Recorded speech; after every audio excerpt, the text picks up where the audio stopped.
7월 6일 말씀 묵상하겠습니다. 함께 기도하겠습니다. 하나님, 우리를 불러주셔서 감사합니다. 우리의 능력 때문이 아니라 하나님의 주권 가운데 우리를 부르시고 또한 우리와 함께 하심으로 말미암아 하나님의 사역에 동참하게 하시니 감사합니다. 하나님, 우리가 눈에 보여지는 상황을 두려워하지 않게 하시고 우리와 함께 하시는 하나님과 담대한 삶을 살아가게 하여 주시옵소서. 예수님 이름으로 기도했습니다. 아멘. 오늘의 말씀은 예레미야 1장 1절부터 10절까지의 말씀입니다. 말씀을 함께 살펴보시기 전에 개인적으로 말씀을 꼭 읽으시고 묵상하는 시간 가지시기 바랍니다. 1장 1절입니다. 베냐민 땅 아나돗의 제사장들 중 hil기야의 아들 예레미야의 말이라 라는 말씀으로 시작하고 있습니다. 그렇습니다. 예레미야는요, 바로 아나돗 지방의 출신입니다. 아나돗은 다윗의 시대에 제사장으로 일했던 아비아달, 그의 고향이기도 했는데요. 이 아나돗 지역의 출신이었던 예레미야, 그리고 그는 제사장 출신이었습니다. 제사장들 중 hil기야의 아들이었다라고 말하고 있지요. 이 예레미야가 언제 사역을 했냐면요, 2절부터 자세히 나오는데요. 암몬의 아들 유다왕 요시야가 다스린 지 13년에 여호와의 말씀이 예레미야에게 임하였고 라고 말씀하고 있습니다. 여러분, 유다의 왕, 남유다의 왕 요시야, 이 요시야 왕은요, 하나님의 눈에 보기에 참으로 선한 왕이었습니다. 이 요시야 왕은 성전을 수리하다가 발견된 율법책을 따라서 대대적인 종교 개혁을 한 왕이었습니다.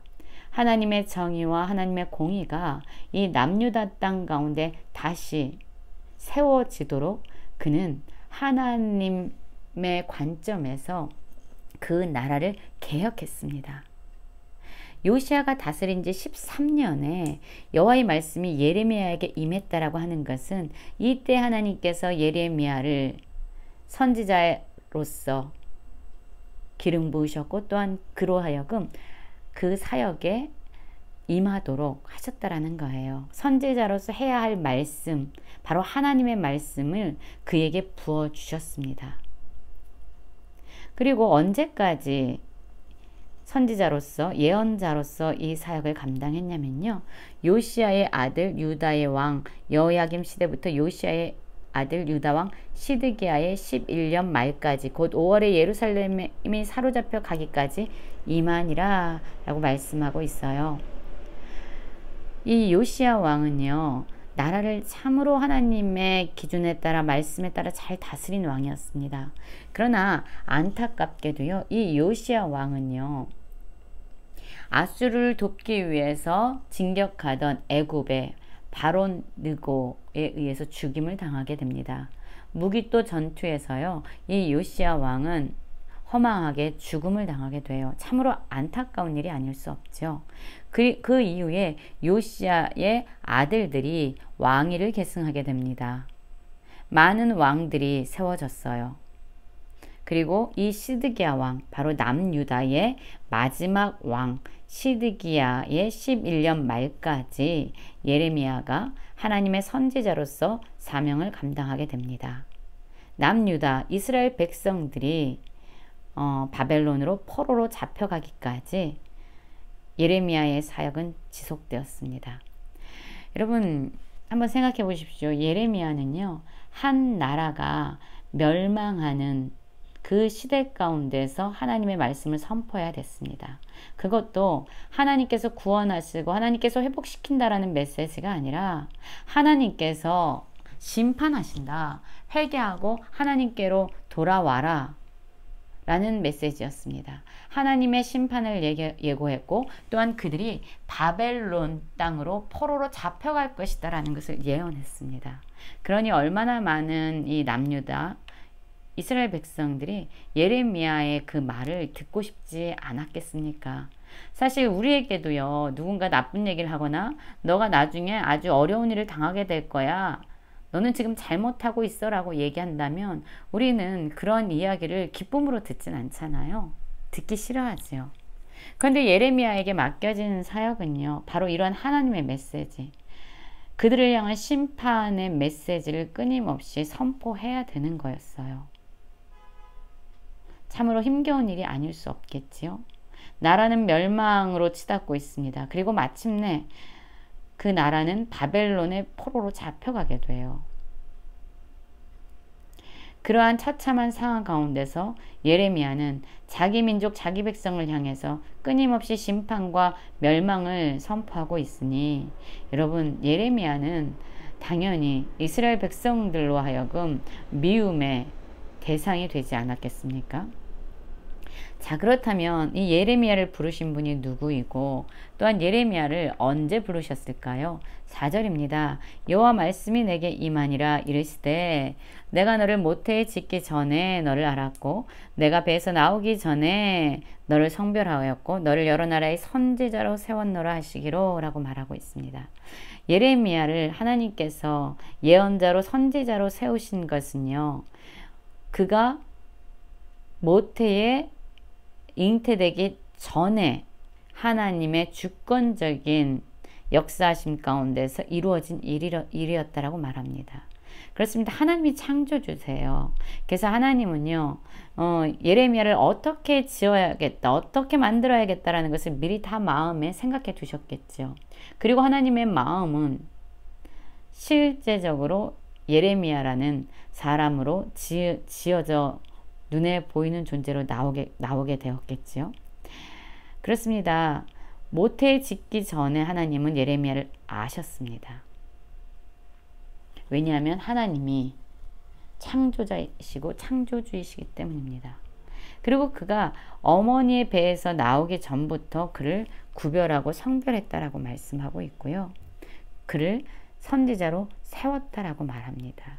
그렇습니다. 이것은요, 예레미야가 어떤 자격이 있거나 능력이 있거나 뭐가 유능해서 그를 선지자로 세웠다는 것이 아니지요. 예레미야의 능력이나 그의 지혜와 상관없이 하나님의 전적인 주권적인 역사하심 가운데서 예레미야가 선지자로 세움 받은 겁니다. 하나님의 말씀이 임하자 예레미야의 반응이 무엇입니까? 내가 이르되 슬프도소이다. 주 여호와여 보소서 나는 아이라 말할 줄을 알지 못하나이다 하니 나는 아이라 라고 말하고 있습니다. 여러분, 이 아이는 나이적으로 어린 사람을 의미한다기보다는 예레미야가 이렇게 얘기하는 거죠. 하나님 주께서 나를 선지자로 세우셨고 나를 예언자로 세우셨지만 나는 연약하고 부족하여서 그것을 행할 능력이 없는 존재입니다 라고 고백했습니다. 나는 아이라 라고 이야기하는 것은 바로 예레미야가 자신의 눈으로 자신을 바라본 관점에서 이야기한 거죠. 그러나 하나님은 예레미야에게 무엇이라고 말씀하십니까? 여호와께서 내게 이르시되 너는 아이라 말하지 말고 내가 너를 누구에게 보내든지 너는 가며 내게 무엇을 명령하든지 너는 말할지니라 라고 말씀하고 있어요. 그렇습니다. 자기를 바라보는 스스로의 관점에 더 이상 머물지 말고 하나님께서 말씀하시는 것에 대해 그대로 순종해야만 한다라고 말씀하고 있습니다. 그렇습니다. 선지자들은요, 자신의 능력을 의지하는 자들이 아니에요. 자신의 지혜를 의지하고 자신의 언변을 의지하는 자들이 아닙니다. 이 선지자들은요, 하나님이 그들의 입에 넣어주신 말을 해야 되고요. 또한 하나님이 어디로 보내든지 그곳으로 가야 되는 자들이에요. 그렇기 때문에 자기 관점에서 자기를 바라보는 것이 아니라 하나님께서 무엇이라고 말씀하시는지에 더 귀를 기울여야 되는 사람이 바로 선지자였습니다. 하나님이 부르셨어요. 그러니 그것을 감당할 수 있는 능력도 누가 주십니까? 하나님이 주신다는 거죠. 자기 자신을 의지하는 것이 아니라 전적인 하나님을 향한 의지, 하나님을 향한 믿음이 필요한 자입니다. 그래야만 선지자로서의 사역을 감당할 수 있어요. 8절입니다. 너는 그들 때문에 두려워하지 말라. 내가 너와 함께하여 너를 구원하리라. 나 여호와의 말이니라 하시고 여호와께서 그의 손을 내밀어 내 입에 대시며 여호와께서 내게 이르시되 보라 내가 내 말을 내 입에 두었노라 라고 말씀하고 있지요. 그렇습니다. 여러분, 하나님께서는요, 예레미야가 당할 많은 어려움들과 고통들에 대해서 알고 계셨습니다. 그가 어떤 상황에 처하게 될 것인지 알고 계셨어요. 그렇기 때문에 그에게 이렇게 말씀하십니다. 그들 때문에 두려워하지 말아라.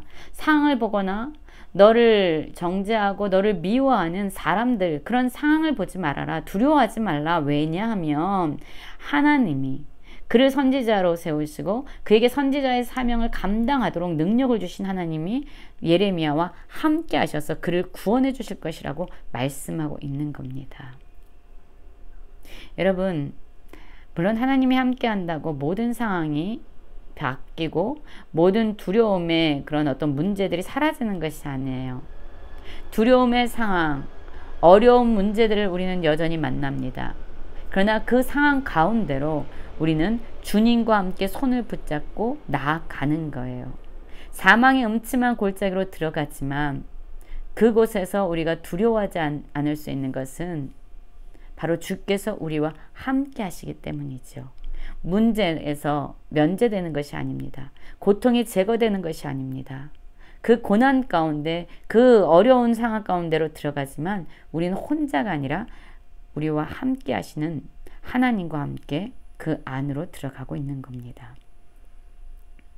그리고 하나님께서는 그에게 입을 대시고 내가 내 말을 내 입에 두었다. 그렇습니다. 예레미야에게 가장 중요한 것은요, 하나님이 그의 입술에 부어주시는 말씀이에요.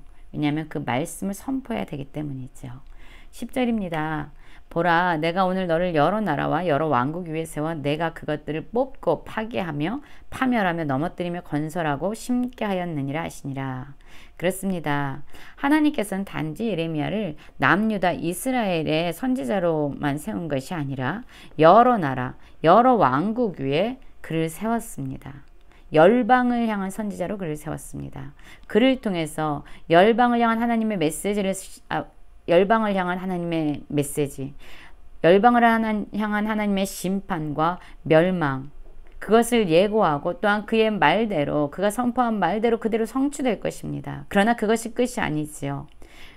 파멸되고 파괴되고 뽑히고 넘어졌던 그들을 다시 건설하고 심게 하시는 또한 하나님의 회복의 메시지가 이곳에 있습니다. 여러분, 우리는 어떠한 삶을 살아가고 있습니까?